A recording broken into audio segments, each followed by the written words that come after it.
Okay, here we go.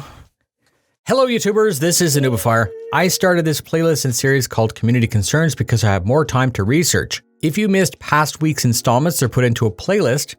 That's it. Consider bookmarking it and checking in every once in a while to get caught up to date with what the community is talking about. And if you find this fun, please do me a favor and share it with a friend or org mate.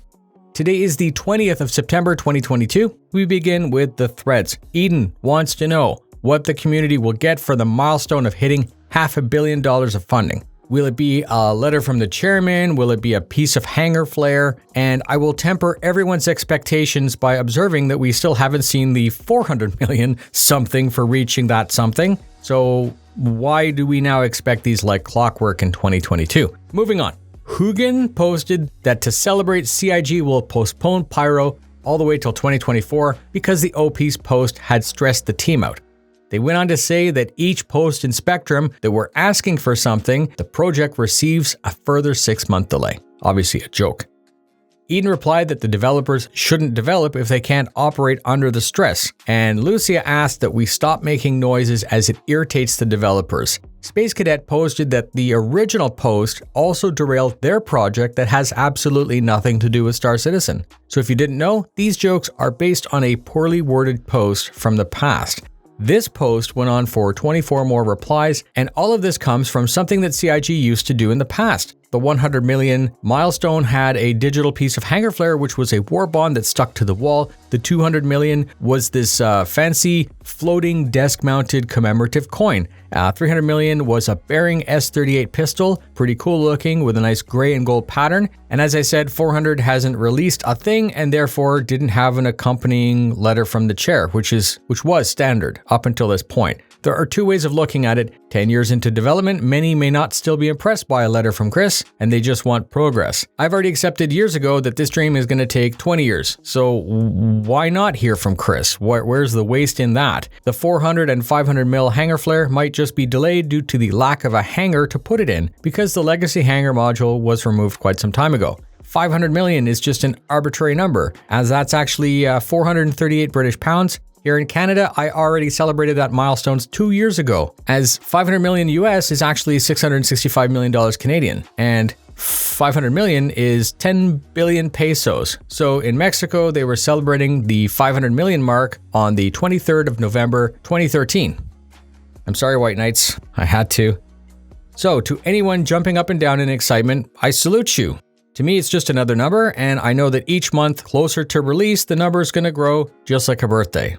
Comment in the comments whether or not money continues to impress you at this point in development. Next, Lara Knight posted 500 million with a screen capture of the funding tracker. And no, I'm not talking about this, I'm just trolling you. JK. Next, Shrikewill asked why CIG has paywalled the CCU to Pirate Gladius, and there was a little bit of foreshadowing there on my part because they didn't actually use the word paywall in their sentence. Shrikewill went on to compare this to others, such as the Masters of Flight series, the pair of Apollos, and the pair of 600 Eyes, who are just variants. They want CIG to unlock this so that backers can enjoy collecting all the ships in peace without resorting to the markets. I'm going to summarize most of the reply post by saying it's FOMO, and it's being used to increase funding.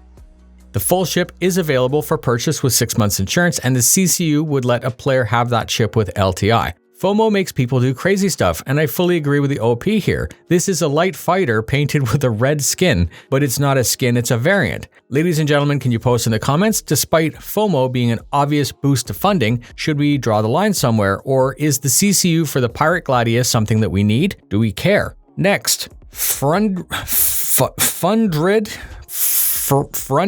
posted that they backed in 2013 and they waited until 2 days ago to start playing. They have lost themselves for over 10 hours a day in the universe. They said that they made a slight profit. They said that they had some stunning conversations in the verse. There were no interpersonal meltdowns seen in chat. They had no 30Ks experienced, and they wanted to say thank you to the developers because they had a great time. Final Cut posted a funny meme accompanied by the words "actually playable." Others posted their story, and a few commented that they felt that the post was a carefully crafted piece of White Knight propaganda. The truth is, the game is getting better and better, and it's running better and better, so I'd ask you to post your thoughts. Is your personal experience like this backers? Do you wish you had waited until now to experience Star Citizen like it is now? Or are you happy to have been there at the release of the baby PU and its 14 frame per second gameplay? Next.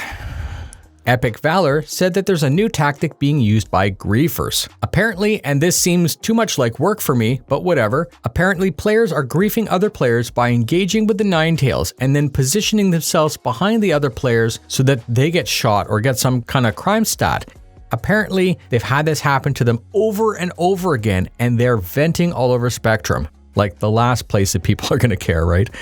Why CIG is this being allowed? And I'm going to say that I don't even need to comment because I can rely on other people's replies in the thread. Many use this thread as a reason to demand CIG to add the no PvP server once again. Crackpunch said that even on a PvP-only server, you would still get griefing. Others suggested that the OP should just play the game as if there was more than one enemy, the actual enemy and the other players that are trying to troll them. One player pointed out that the OP story may not even make sense, and others said that if there was a PvE-only server, they would also need to remove self-destruct and crash damage, as some players might just choose to fill their Genesis Starliner to maximum capacity and then park it in a sun. I'm going to end there by saying simply that PvP slider discussion is just like the griefing discussion. Those are wastes of time because none of the people discussing it are developers or the executives working on the game. They are the only ones who have a clear picture of the final product and how the game is going to play itself out. There's a chance that they might not even know what that clear picture is, but as more and more systems are added, that answer becomes easier to see. And of course, they could also just go do some game mechanic shopping and copy what works from another title when the time is right. That's it for this week. That's my threshold. Those of you that watch the TV series Chernobyl will understand that I feel like I've spent my 60 seconds on the roof picking up graphite blocks. I now need to take a bath and take a break to unwind. I really appreciate you taking the time to join me, and of course, I would love it if you took a little bit of extra effort to comment or share this video with other friends or orc mates. Fly safe, and I'll see you in the verse.